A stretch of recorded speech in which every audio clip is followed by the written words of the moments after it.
gang is taking a day trip to Switzerland, to the canton of Bern.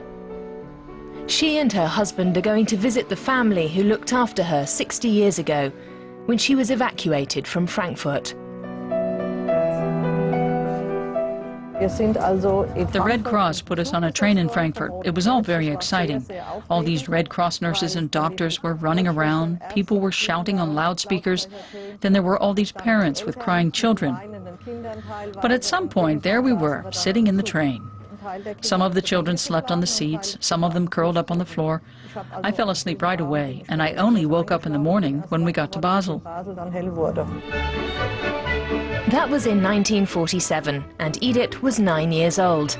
She was picked for evacuation because she'd recently suffered a bad case of pleurisy. We were all skinny little things. None of the children on that train looked well nourished. Many were sort of emaciated because they were so underfed. They were sent to homes and nursed back to health. Edith was sent to a farm. After years of deprivation, she finally got enough to eat. But most importantly, her host family welcomed her with open arms. She went to school there, soon picked up Swiss German, and made lots of new friends. She's stayed in touch with her guest family and their children and grandchildren ever since, returning to Switzerland every year to help with the potato harvest and to look after the cows.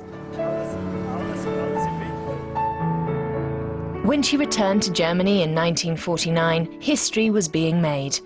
West Germany held its first free election since the Nazi period.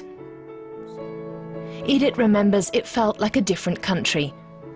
She recalls her teacher comparing West Germany to a car, which until then had been driven by the Americans.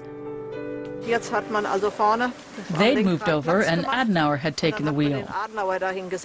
But there was still an American sitting in the passenger seat, making sure he did everything right. And then after a while, they let him drive the car by himself. That was how she explained the situation to us.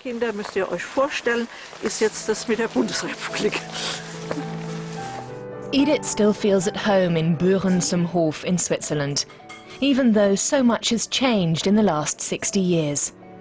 She doesn't remember feeling homesick. What she does remember is her first meal with her new family, and her first encounter with Emmental cheese. I was starving, and I couldn't wait to eat. But after 2 or 3 spoonfuls, I started finding these long strings of cheese in the soup, and I had no idea what I was supposed to do with them. I looked at everyone else, and they all were looking at me and wondering what was wrong with me and why I wasn't eating. And I started crying. But that was the only time I ever shed any tears. Edith's host family never held her nationality against her. She was always welcome at their table, year after year.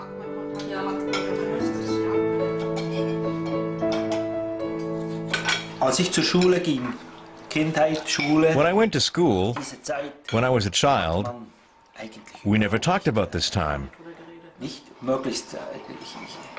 We never mentioned the war.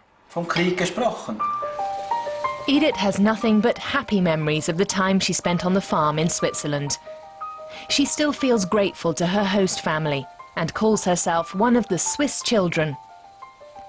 She even made her husband swear an oath before she'd agree to marry him. She made one condition.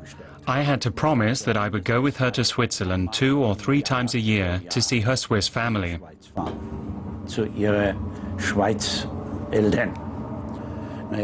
I didn't have a choice.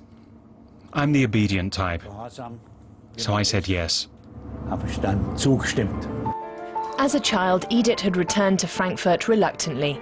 It was a city devastated by the war, but by 1949 the first glimmers of hope had begun to appear. I started to think the city wasn't so bad after all. I think something in me had healed, thanks to Switzerland and the time I spent there. I realized how life could be. It gave me hope on some subconscious level.